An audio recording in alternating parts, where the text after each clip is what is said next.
Good morning, universe. This is your media dragon speaking. Somehow, between writing finals and final papers this past April, I read and audiobooked quite a lot this month. 6 books to be exact, and today I'm going to give a mini review for each. The first book I read is A Darkness Outside Us by Elliot Treffer. Okay, 2 words, 6 syllables. Existential Crisis. I mean this jokingly, but goodness, look at these comments on Goodreads. The marketing for this book painted it as a cute space romance. In a future where there are only 2 remaining countries composed of Pseudo-America and Pseudo-Russia, 2 boys from opposing states are unwittingly paired for a mission to find out what happened to the first person sent to Titan after her communications went dark upon arrival. And then, bam! For a book where the vast majority takes place within the same couple rooms and with dialogue mostly limited to the interactions between our 2 boys and the ship's AI, it gives us an astonishing amount to ponder and try to follow along with. I won't spoil any plot specifics since I feel not knowing is a central component of the reading experience for this book.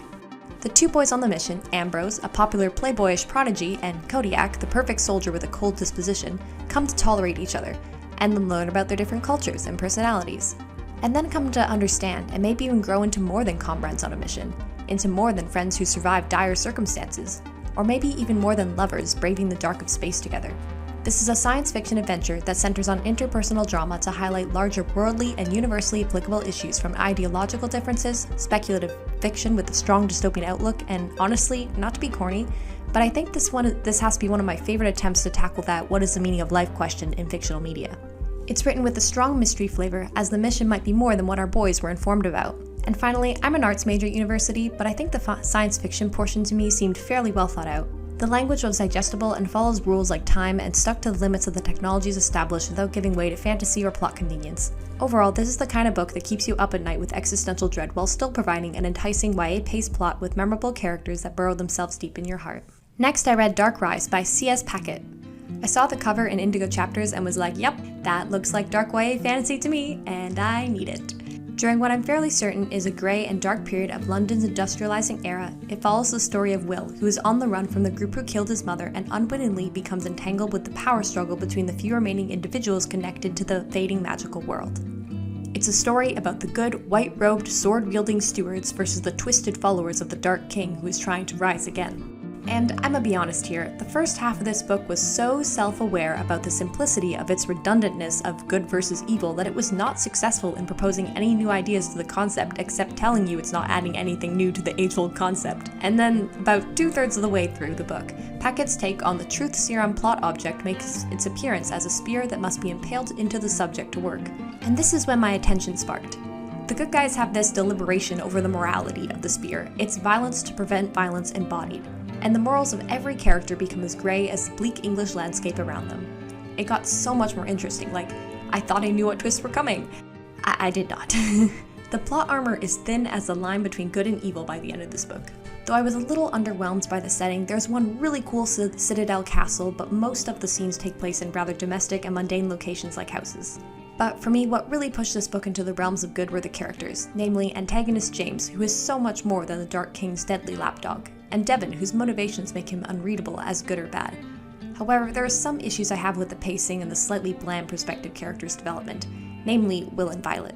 The side characters are the reason I need the second book immediately. They're so ominous and anti-villain in their composition that I'm desperate for the next installment to find out the whys and hows. And the ending is not what anyone saw coming, and man, I'm just grinning thinking about it. The battle scene was visually cool to watch my head, but it was the twists that arise in the character dynamics that really made it stand out. And thirdly, I read The Poppy War by R.F. Kuang. I've been very excited to get around to this book. I just felt like reading book subs at me this month apparently, I think I loved it.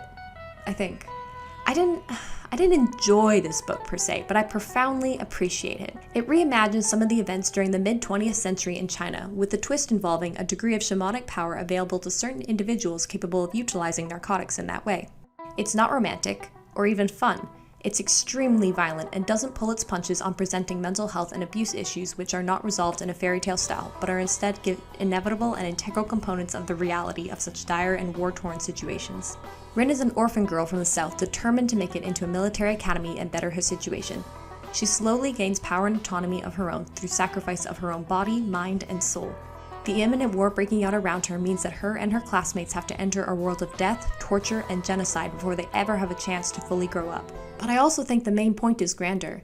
I think this book humbled me to some of the atrocities of history in a way that statistics from my textbooks just haven't. And on an entertainment level, the main character has a unique and flawed personality much like the cast around her. And by the end, there's a wide selection of intriguing and flawed characters, each fighting their own demons and the war around them in their own way, whether through literal shit bombs or physical prowess. This is the kind of book that's going to stick with me for a long time, and I think I need to dedicate a whole video in order to properly delve into my thoughts on the pacing, individual characters, and the necessity or unnecessity of the magic system instated among the pages. All to say, I actually can wait to read the next one, because I kind of just want to hug this one to my chest and take a breather for a bit. Hi, I didn't mean to end on a somber note. I'm still reading lots, so subscribe to hear about Cemetery Boys, Vespertine, and Daughter of the Pirate King, which I'll be covering soon. Have you read any of the books I talked about today? Please let me know your thoughts down below and leave your book suggestions for me and other commenters. And as always, thank you for watching!